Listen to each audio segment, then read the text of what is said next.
ओम नमः शिवाय।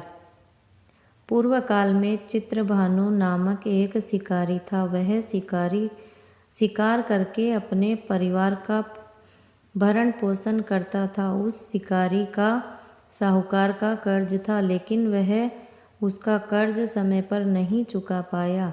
फिर साहूकार ने शिकारी को शिव मठ में बंदी बना लिया। जिस दिन उसे बंदी बनाया गया उस दिन शिवरात्रि थी। चतुर्दशी के दिन उसने शिवरात्रि व्रत की कथा सुनी और शाम होते ही साहूकार ने उसे अपने पास बुलाया और ऋण चुकाने के बारे में कहा। उसके बाद वह फिर शिकार की खोज में निकला। बंदी गृह में रहे के कारण वह बहुत भूखा था। शिकार की तलाश में वह बहुत दूर निकल गया। अंधेरा होने पर उसने जंगल में ही रात बिताने का फैसला किया और एक पेड़ पर चढ़ गया। उस पेड़ के नीचे शिवलिंग था, जो बेलपत्र के पत्तों से ढका हुआ था।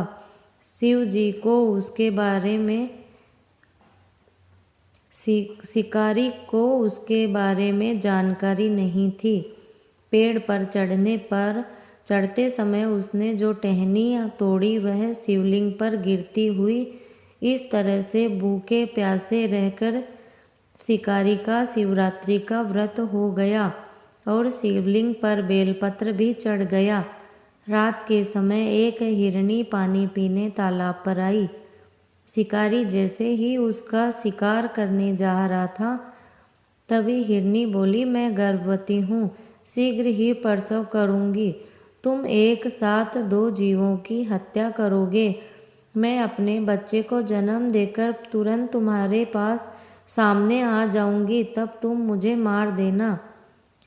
शिकारी ने हिरनी को जाने दिया।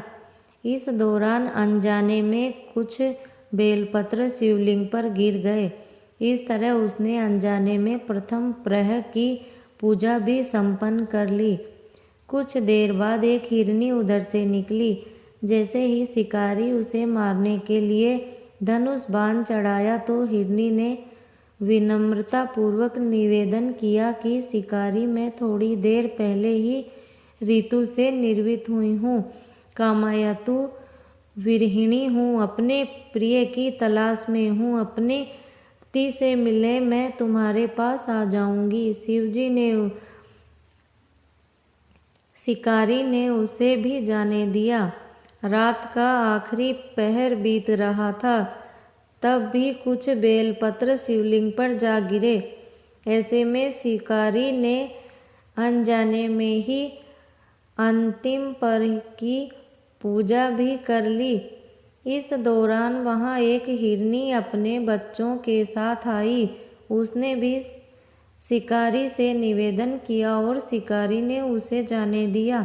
इसके बाद शिकारी के सामने एक हिरण आया। शिकारी ने सोचा, अब तो मैं इसे यहाँ से नहीं जाने दूंगा, इसका शिकार करूँगा। तब हिरनी ने उससे निवेदन किया कि मुझे कुछ समय के लिए जीवन दान दे दो। शिकारी ने पूरी रात की घटना उस हिरण को सुना दी। तब हिरण ने कहा कि जिस तरह से तीनों पत्नियां प्रतिज्ञाबद्ध होकर गए हैं, मेरी मृत्यु से अपने धर्म का पालन नहीं कर पाएंगी। जैसे तुमने उन्हें छोड़ दिया, उसी तरह मुझे भी जाने दो। मैं उन सबके साथ तुम्हारे सामने शीघ्र उपस्थित हो जाऊंगा। शिकारी ने उसे भी जाने दिया। इस तरह सुबह हो गई। उपवास, रात्रि जागरण और शिवलिंग पर बेलपत्र चढ़ाने से अनजाने में ही शिवरात्रि की पूजा पूरी हो गई। लेकिन अनजाने में हुई पूजा का परिणाम उसे तत्काल मिला।